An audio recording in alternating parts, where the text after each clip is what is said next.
আসসালামু আলাইকুম এভরিওয়ান, কি অবস্থা সবার? সৌন্দর্যের হাতছানিতে বিপদের ফাঁদ। So this is Rajasthali to Farua সীমান্ত সড়ক। এই সীমান্ত সড়ক অ্যাকচুয়ালি কানেক্ট করতেছে হচ্ছে মায়ানমারকে এবং ইন্ডিয়ার বর্ডারকে, যেহেতু বর্ডার সড়কটা হচ্ছে সেই বর্ডার সড়কটাকে করতেছে, কানেক্ট করতেছে। ইভেন এটাকে অনেকে আপনার আশেপাশে পরিস্থিতি দেখে বুঝতে পারতেছেন হয়তো, এটাকে কেউ কেউ আবার বাংলার লাদাখ নামেও পরিচিত করতেছে আর কি। সো খুবই অ্যাডভেঞ্চারাস একটা জায়গা যারা বাইক চালাই আমরা। সো বাইকারদের জন্য আমার মনে হয় এই জায়গাটা অস্থির একটা অ্যাডভেঞ্চারের মোমেন্ট হইতে পারে। আর যে মাখন অ্যান্ড বাটার স্মুথ রাস্তা, মাই গড, মানে আমার বলার কোনো বিষয় নাই। মানে বাংলাদেশের ইয়াতে পাহাড়ি অঞ্চলে এত সুন্দর রাস্তা, it's unbelievable. Thanks to Bangladesh army, ওনারা এত কঠোর পরিশ্রমের মাধ্যমে এই রাস্তাটাকে ওনারা ডেভেলপ করছেন এবং আমাদের প্রত্যন্ত অঞ্চলগুলোকে কানেক্ট করতেছেন।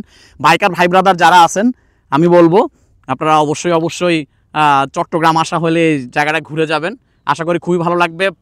আর চারপাশের যে ভিউ আর রাস্তার যে ফিলিংস, এটা আপনার মন মুগ্ধ মানে করেই ছাড়বে, এটা 100% শিওর, আমি একদম নো ডাউট। আচ্ছা, আসার রাস্তাটা খুবই ইজি।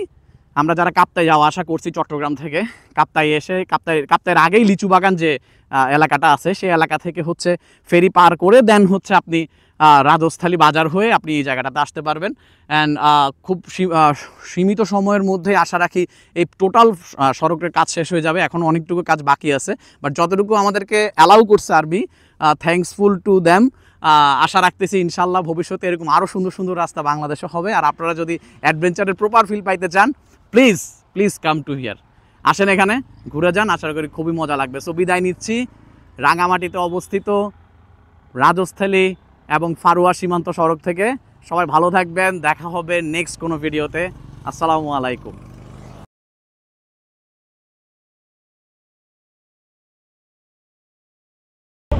স্পট নাই তো, আমাদেরও স্পেশালি কোনো স্পট নাই, যেখানটায় ব্যাক করবো এখানেই।